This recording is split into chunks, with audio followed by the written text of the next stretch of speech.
because I never saw them go to the altar. Like, oh my gosh.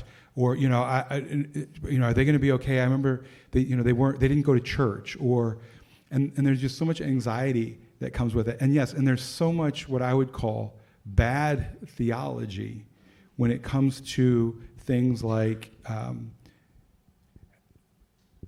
trying to make sense, right? Because we have how am I trying to say this? If your theology is all about, if your faith is all about what happens after you die, then you have to try to find a way to become comfortable with something that you're uncomfortable with, instead of just acknowledging that you don't really know, and that.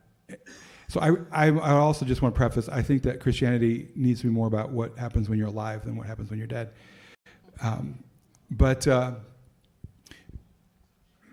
when we say things like, oh, God must have needed another angel, or